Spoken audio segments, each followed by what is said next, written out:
The night smelled of rain and old coffee. Inside Marlowe's diner, the yellow bulbs flickered against the window glass, blurring the city lights outside.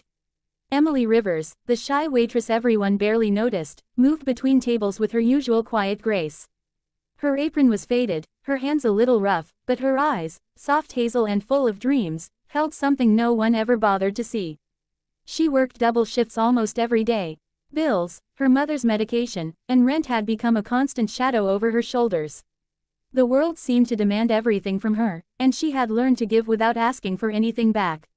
Still, every night before closing, she'd stand by the window, look at the street beyond the glass, and whisper, "Someday, I'll walk out there and not come back."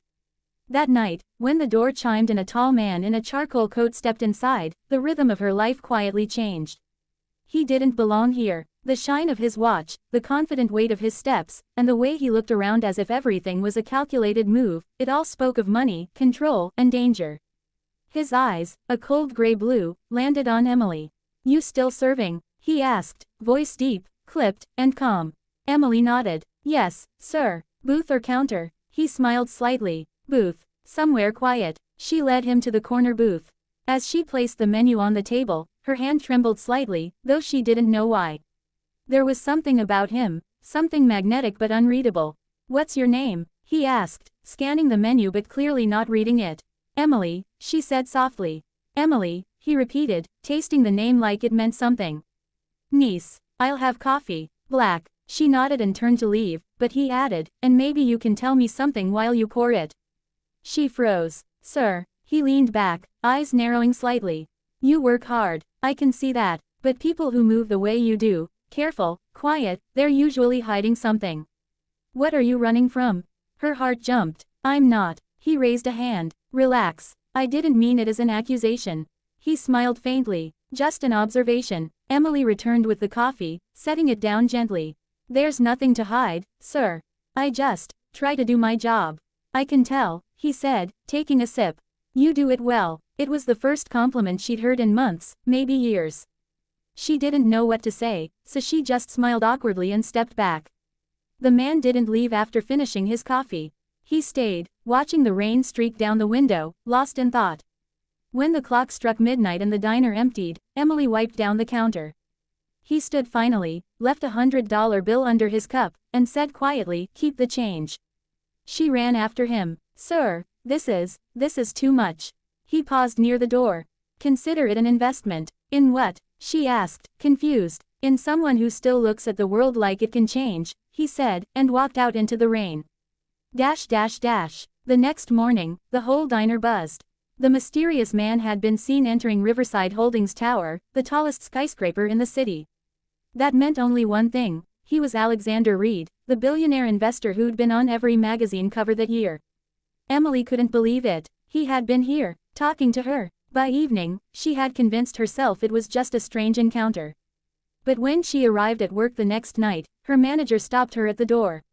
"There's someone asking for you," he said. In the corner booth, her stomach dropped. She turned, and there he was again, Alexander Reed, calm as before, a faint smile on his face. "Hello, Emily," he said. "I hope you don't mind that I came back." She stood frozen for a moment before finding her voice. I just didn't expect." He gestured for her to sit. "Off the clock. Just 5 minutes." She hesitated, then sat down across from him. He placed a folder on the table. "You told me last night that you try to do your job. That's admirable. But tell me, are you content here?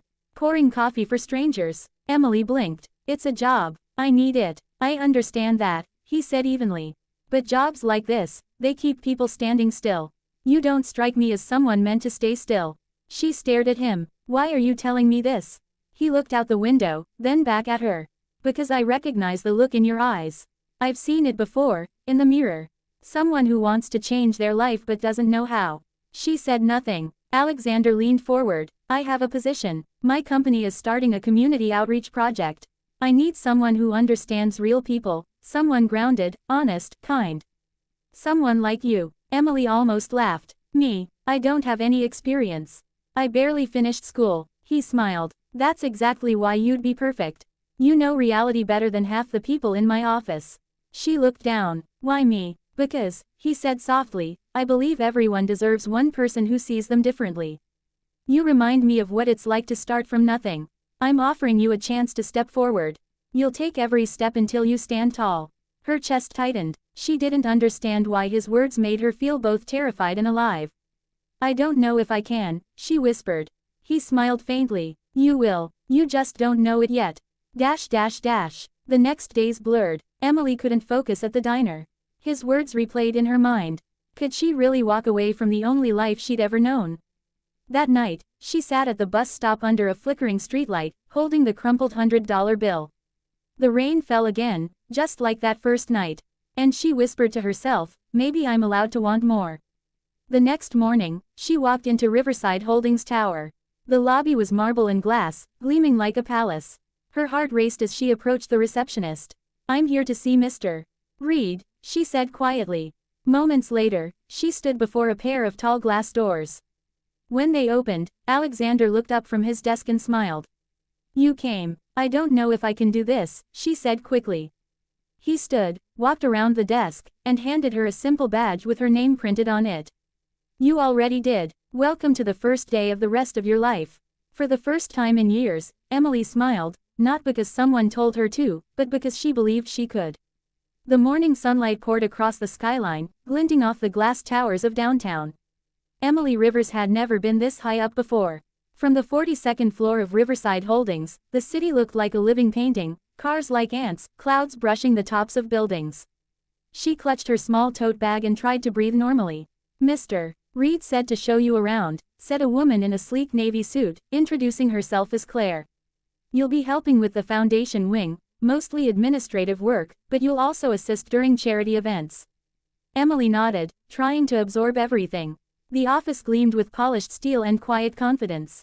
Everyone moved quickly, eyes on screens, voices low but decisive.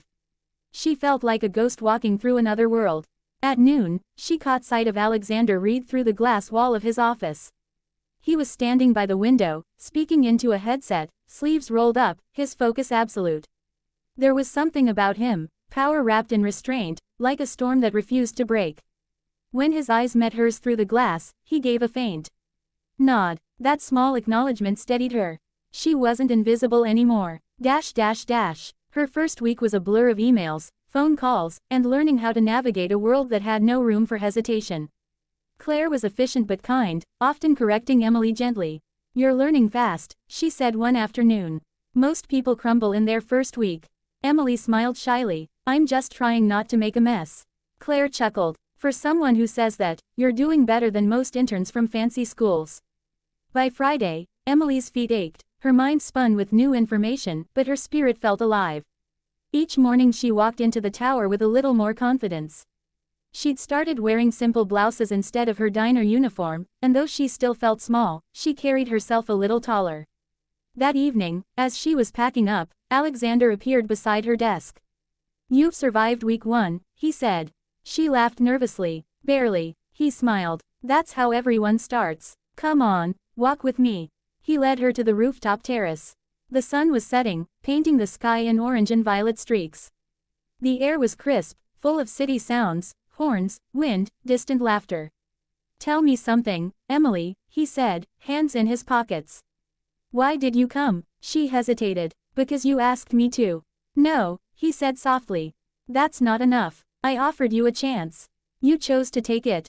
Why? She looked at the horizon. Because I didn't want to be afraid anymore.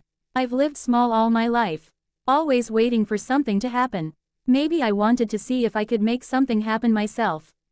He nodded, studying her. That's the right answer. She smiled faintly. You talk like life is a test. He turned to her. It is. Every day. The question is whether you're willing to keep taking it.